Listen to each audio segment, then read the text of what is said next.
Incoterms atau International Commercial Terms bertujuan untuk menyediakan seperangkat peraturan internasional untuk memberikan penafsiran yang seragam atas istilah yang lazim dipakai dalam perdagangan internasional. Fungsi dari Incoterms adalah untuk dapat menjelaskan hak dan kewajiban pembeli dan penjual yang berhubungan dengan pengiriman barang, yang meliputi proses pengiriman barang, penanggung jawab proses ekspor impor, penanggung biaya yang timbul, serta penanggung resiko bila terjadi perubahan kondisi barang yang terjadi akibat proses pengiriman. Lalu, ruang lingkup Incoterms hanya terbatas pada hal-hal yang berkaitan dengan hak dan kewajiban penjual dan pembeli terhadap barang-barang yang bersifatnya.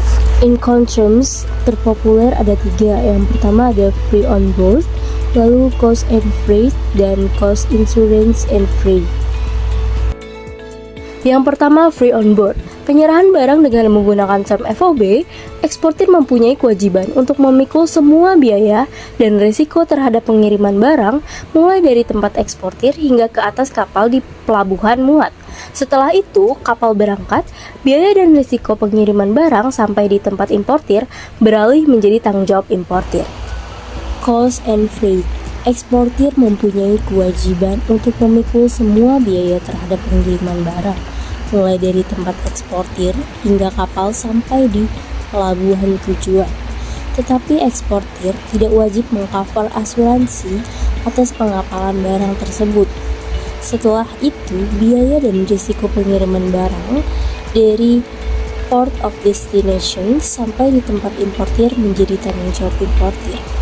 Lalu yang ketiga ada cost insurance and freight.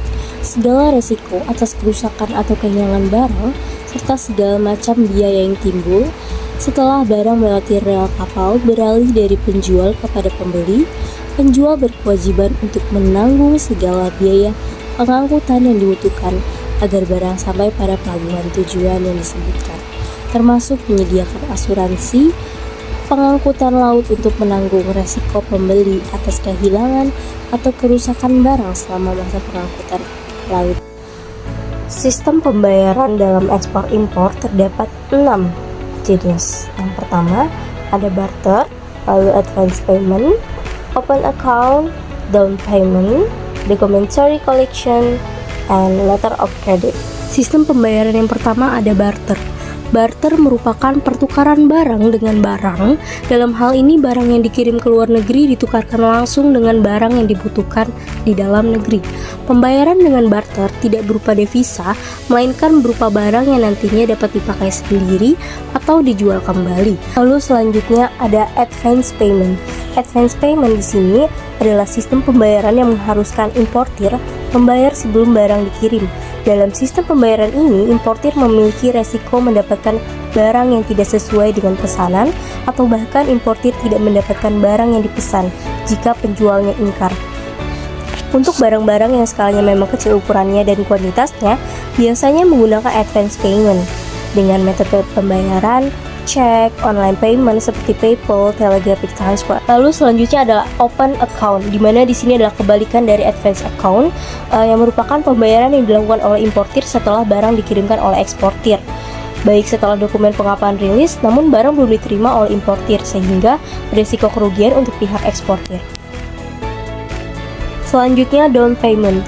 Down payment merupakan metode pembayaran ekspor impor dengan uang muka, yaitu importir membayar sebagian uang terlebih dahulu sebagai uang muka pada awal kontrak jual beli, tentunya sebelum barang dikirim oleh eksportir, dan kemudian sisanya akan dilunasi setelah barang diterima oleh importir. Documentary collection merupakan sistem pembayaran di mana eksportir menggunakan jasa bank untuk menyerahkan dokumen ekspor impor sekaligus menagih pembayarannya kepada importir.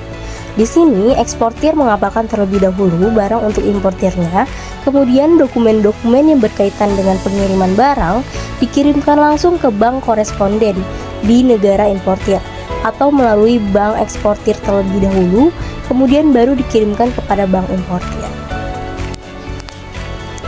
Lalu yang terakhir ada letter of credit. Di sistem pembayaran ini, para pelaku bisnis, baik eksportir maupun importir, menggunakan jasa pihak ketiga, yaitu bank, untuk menjamin keamanan transaksi.